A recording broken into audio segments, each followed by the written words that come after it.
So today what we're doing is I'm actually with my mum, so she's not very often on the YouTube channel, but for those who don't know, she's actually my business partner. She also owns the business. But we are going to one property where there's been a council tenant in for the last... year and a half, I think. Well, I was thinking about caretakers, but yeah, so there's one that's had an emergency accommodation council. She's been there for about a year and a half, but they've left. So we're gonna go check out the flat. I suspect there will be some damage. Then we're going to another property, which we're organising a house move, which has also been rented by the council for probably about near enough a year now. Yeah. They've also left. Now we're organising a house move for the investor because the landlord who owns the house sold the house. So we're organising a house move from that house to another 3-bedroom property, which we've sourced for him, to essentially move all the stuff. We don't really do sourcing very often, but this was a kind of one-off scenario. Just a nice little challenge. The house move is happening tomorrow. The house is empty, that we have been told. We just need to chase up the contract because the contract for the new place has been delayed slightly. So nothing to kind of put a little bit of time pressure on because tomorrow we need a key to move the stuff. What's going on? Basically, it's just a bit fucked, really. I don't know too much about the deal. I was just told about it very last minute last week. Referencing is done. He still needs to provide guarantor statements, working on and then hopefully that all gets approved, and then we can get the property. But it's basically like we're literally cutting it down to the wire because he needs to get approved and get it all done by tomorrow, so that the house move, because the house move is already scheduled for tomorrow, and we have to be out by Thursday. So we've got nothing else we can do. It's basically just pee. Yeah, the deep clean is on Thursday morning, so there is literally no other day, no other time. I can't push the house move further back. Let's go. The clutch on this car is super sensitive. Bro, I remember the first time I drove it to Sandown, which is where we both used to work, on my own, and I stalled it at like a T-junction, and then this van just started hurling abuse at me. Oh yeah. And I just like, obviously that doesn't help, because this was like the first time I'd ever driven the car on my own. Yeah. Like I'd passed my test, but I'd never driven this car on my own before. And like obviously him hurling abuse at me wasn't going to make me unstall it or go any faster. Hold on. Yeah, it wasn't going to make me unstall it or go any faster. So then he just like drove around me and then just started swearing at me. I was like, what was the... Oh, it's like, get alive.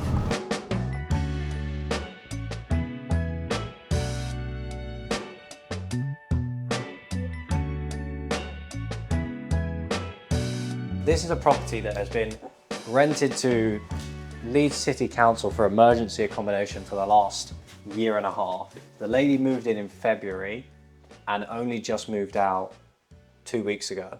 So yeah, this property, I mean, we can have a look around and show you. I mean, it doesn't look awful. Like there's not that much damage. I mean, the walls aren't perfect.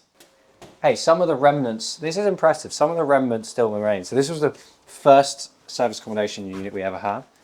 These are from IKEA, some beautiful paintings. And you can see like the quality that we went to, like the lights and stuff like that. And yeah, it was our first one. yeah, you can see. Do you think we have made some improvements since? But we also managed to overspend on this. Like we didn't do this one that cheaply either. No, but that's because we didn't know yet. Now, you know, if you ask me where to buy the cheapest towels that are still half decent quality, I can tell you.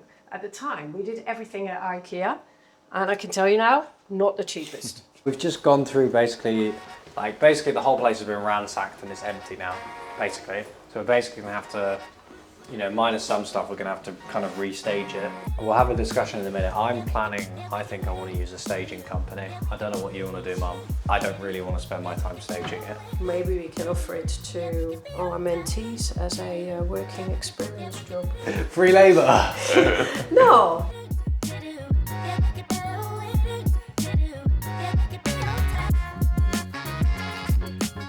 So, we've just filmed a video, we've been around here. It's not awful. We're going to get a staging company to come in and kind of hopefully revamp it a little bit. This one we've nearly had for 3 years, so our contract runs out in about 6 or 7 months. Depending on how it performs afterwards, we'll see how it goes, because it's been so long that we've had this council guest in that we don't even have a listing for this anymore or anything. Going to the next property, which was also left by the council. I went there earlier last week to kind of check it out, and it looked okay, but that was, you know, all their stuff was still in there. That's the one that we've got to get the house move done, which we still don't have the contract signed for yet. We'll see how it goes. There's no kind of guarantees on it. what our saying has been at the moment is what could go wrong. But yeah, if you want to know how we actually get all these Airbnbs in the first place, watch the next video about how we actually scaled and built our Airbnb business. After that, got an onboarding call with a new mentee who's joined the Airbnb Mastery Academy, and then got a call with someone who's looking to join the academy as well. And then from there, we're going out for dinner, but you need to decide where we're going. Okay. Where are we going? I asked Ollie, he was no use either. Yeah, but you know Leeds better than I do in terms of. Yeah, but like if I could eat places, I'm burgers, steak, and pizza. Like that's what I enjoy eating. Okay.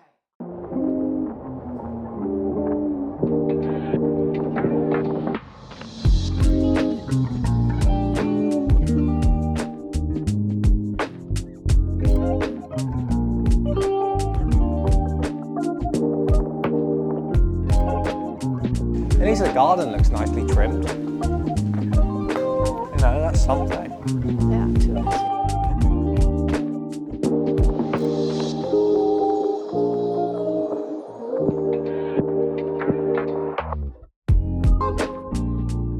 This is actually a funny story. Once we drove up to Leeds, and we actually had to stay in this house because I forgot my keys to my own house. So I'd left my keys down south in Surrey, and I don't know why. I don't know how I got access again. Okay, do we need mattress toppers? I'm just interrupting your story. No, mattress protector. So essentially we had to stay here for one night because I don't even know, I think we drove back. I don't know what happened. I can't remember the aftermath, but I just remember like, I didn't tell you straight away, but I remember going into my keys, into my front pocket to get my house keys. I was like, oh fuck.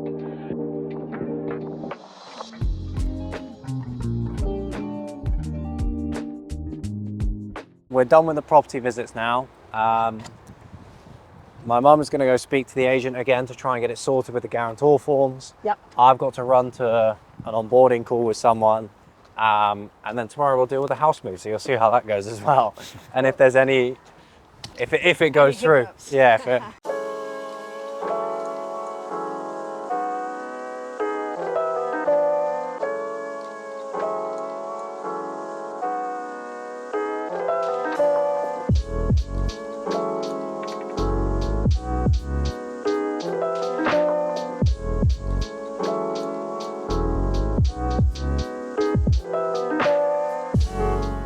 Different location. I thought I was doing a house move this morning.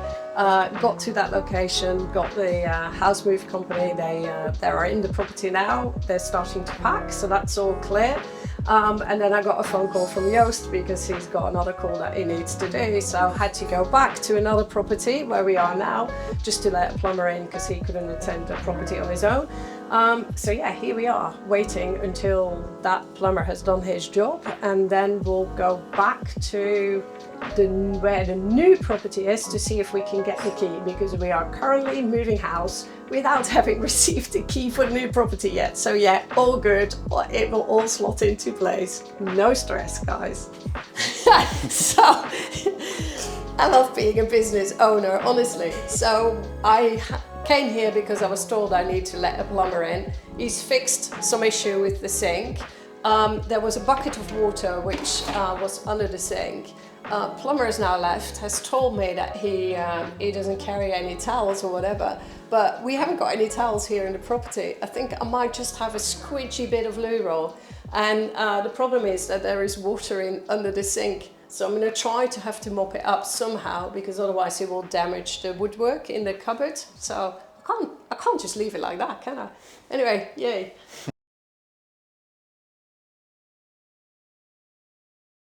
Update. So after absolute chaos, paid the deposit, got the keys just in time. The movers are now here, so we're now gonna, I don't know exactly what's going on, because I've just literally been on a mentoring call, gonna check out what my mum's doing with the movers, then go back to another mentoring call at 3 o'clock, and then also do a sort of the house move in between, and then my mum wants to go home today. So we'll see if that happens, if she can drive home, but yeah.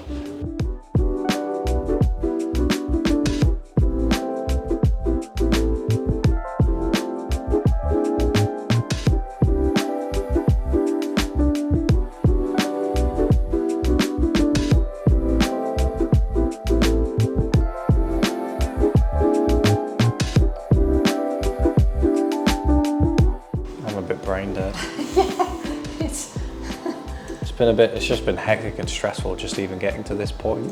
My thought and feeling was, so we've been working our socks off to make this happen and let it all slot into place. And then, you know, fine, it's paid. You know, we got the keys with like less than half an hour to spare from when we needed them. And then we got a message, well intended, from the investor, let the fun begin. And I thought, like, let the fun begin. I've had, well, if you call it fun, I've had fun for like at least last 10 days trying to get this organised. But yeah, work in progress, we shall say. So, we're here a couple of days later. House move has been done. All the stuff, we've got a staging company coming in who's going to unpack it, make everything look nice and pretty, that kind of stuff. Because I don't want to do it. Like, that's the honest answer. I don't want to do it anymore. Eventually, if you get your business to a certain point, it's better to pay other people to do certain things than doing it yourself. So that's where we're at. We've collected the sourcing fee from the investor. This property is 1 month free rent as well. So the investor will basically make pure profit the first month and we'll take management fee on that. And that's pretty much it. And we've got a low deposit as well. So it's genuinely a good deal. It's in a really good location. It's a nice flat. And we've moved all the furniture over. So because we've gone from a house to now a 3-bedroom flat, the kind of bed situation is a bit unique, but we've done 2 single beds in here, again, which will be sorted out fully. So it can now sleep 8 people. So we've done a single and a double bed in here.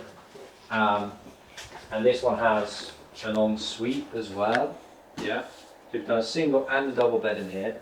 And then in the other room, we've also done a single and a double bed, because it will fit. So, you know, it's not perfect. It might be quite a few people, like it is 8 people in a 3-bedroom flat.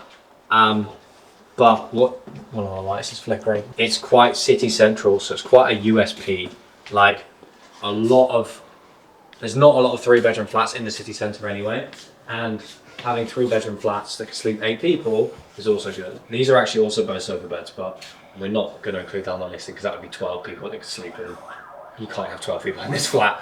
So that's ethically and morally, you can't do that. But yeah, I'm sure we'll show you the finished product when it's fully staged and, you know, stuff's arranged properly. But yeah, for now, that's the end of the vlog. If you've enjoyed it, hit the like button, hit the subscribe, and also make sure to watch the next video if you want to see how we've actually scaled and built an Airbnb business that makes 150k a month.